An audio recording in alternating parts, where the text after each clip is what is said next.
Hello there from trackside in Barcelona, where we've reached the closing hours of the first winter test. And Ted Kravitz, it's been a week in which we've learned what about F1 2017? Well, it looks great, doesn't it, James? So we've come out to turn 3, where you can really appreciate some of the wider track, some of the wider rear tyres, some of the more aerodynamic grip, and the sheer brutality of Formula 1 2017.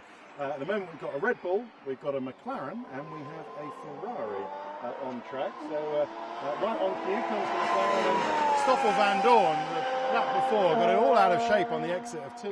And that's what we're seeing. These cars are more brutal, they're less forgiving, and they're fun. I mean, if you haven't been to a Grand Prix before, I can recommend that this is the year to do it, because they'll certainly seem a little bit more spectacular. The car's much better with the rear tyres as well, and they still don't sound brilliant, but anyway, yeah, it's what have we learnt? Was that your question?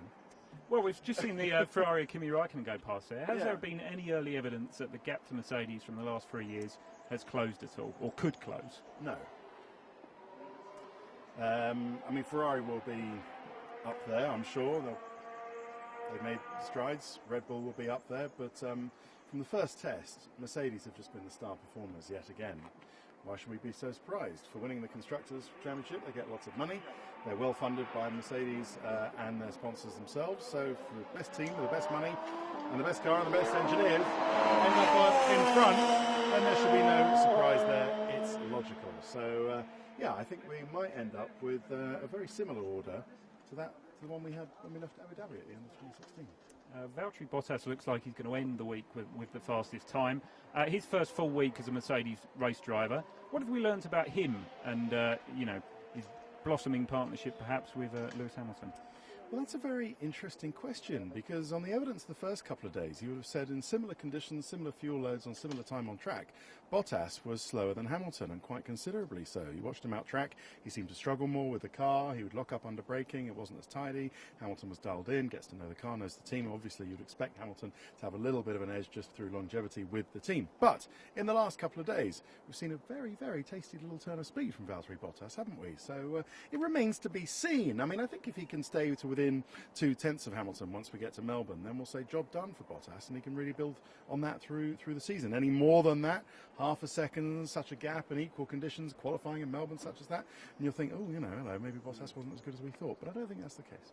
Another team with plenty of changes over the winter is obviously McLaren. There's no getting away from it. It's been another difficult start. What can they and Honda, as the Red Bull comes past, what can McLaren and Honda realistically do in concrete terms to get out of the situation they're in after the first 4 days here?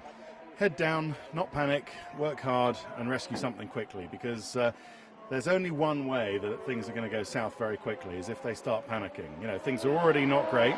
I wouldn't say they're terrible at the moment, but things aren't great with this new redesigned engine.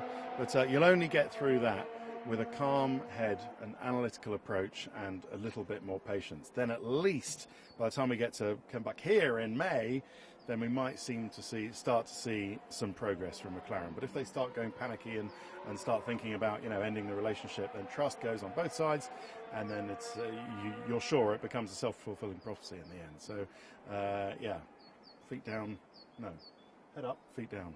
Yes. No. And on to next week. Yeah, that's right. Yeah. And what else has caught your eye, through the field this week? Some interesting innovations, lots of work going on at the rear of the cars, shark fins, T-wings. What's, interesting performance from certain teams. What else has caught your eye? Well, I love the low rear wing. I like the wide rear tyres as well.